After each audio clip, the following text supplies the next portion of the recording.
Tenho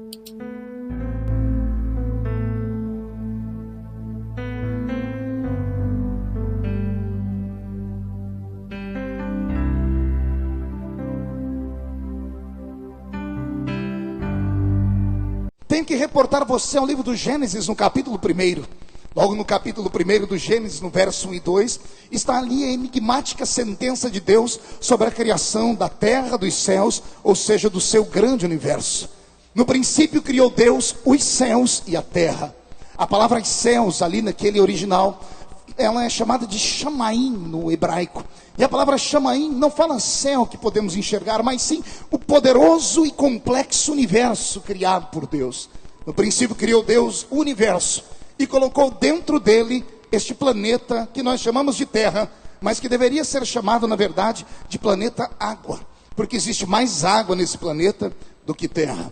E quando nós entendemos sobre esse processo de criação e olhamos de cima para baixo, ou seja, dos céus para cá, porque na sequência, a terra foi a última a ser criada pelo meu Deus.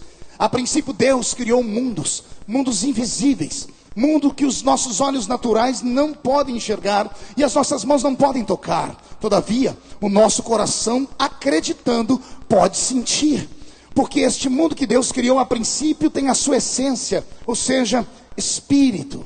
E espírito é aquilo que é invisível. Está escrito na palavra: Deus criou as coisas visíveis e as coisas invisíveis.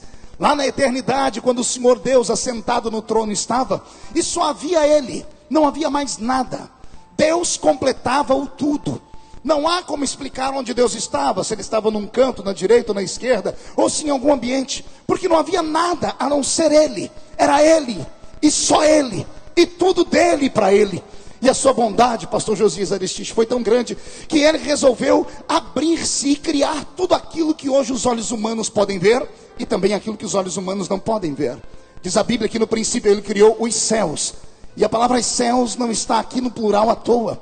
Deus criou os céus, e quando caminhamos pela Bíblia, porque o bom crente caminha com a Bíblia na mão, nós vamos encontrar pelo menos um dos nossos irmãos, e aquele citado aqui ontem com muita maestria pelo pastor Samuel Ferreira, que é o grande Paulo, ou melhor, pelo irmão Paulo, agora eu fiz uma bagunça, calma aí.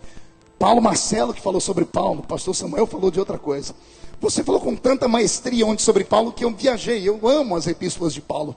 E foi Paulo quem contou para nós que ele conheceu um homem que não sabia dizer se com o corpo, se fora do corpo, havia ido ao terceiro céu. Então, se ficarmos com a Bíblia, olharmos daqui de baixo para cima, vamos enxergar pelo menos 3 céus. O primeiro seria aqui o céu atmosférico, onde os pássaros voam e as nuvens perambulam. O segundo céu seria o céu cósmico, onde estão as estrelas, as galáxias, as nebulosas. E o terceiro céu seria aquele céu que, quando nós falamos, a alma do crente suspira. E o crente espiritual tem os seus olhos lacrimejados. E quando ele é extremamente sensível, ele é capaz de tentar acelerar o processo para ir para lá, repetindo a oração do Espírito Santo assim: Maranata, Maranata, ora vem, Senhor Jesus. Ou seja, o terceiro céu, o céu imarcessível da sua glória. Creio eu que foi este o primeiro a ser criado. E neste céu todo-poderoso, que os nossos olhos não podem contemplar, Deus teve um problema sério para falar desse céu. O Senhor arrebatou 2 homens e os levou lá dentro. Um voltou para cá e ficou com medo de contar para nós. E eu sei o motivo. Ele era um grande pastor. E pastor geralmente tem dificuldade em ensinar os crentes com aquilo que é quase que intangível. Ele precisa de algo bem forte para falar. Mas o segundo que Deus levou ao céu era um evangelista. E evangelista é como a gente sofre porque a gente fala mais do que deve. E a gente fala mais do que deve porque temos muitas mais oportunidades. Então Jesus levou para o céu Paulo, que era um grande pastor, e levou o apóstolo São João, que era evangelista. Como Jesus levou Paulo e mostrou para ele coisas grandes, o dia que Paulo foi tentar contar para a igreja o que ele viu, ele ficou tão amedrontado que ele empolgou o povo dizendo: eu vi coisas, esse homem, ele não falou que era ele, viu coisas inefáveis. Quando os crentes estavam dizendo conta, ele disse que não é lícito nem contar para vocês, pastor Adeildo. Então imagine que ele teve dificuldades em revelar o que ele viu. Mas graças a Deus que o Senhor conseguiu levar lá para o céu um homem que tinha o coração mais maleável. E ele levou João.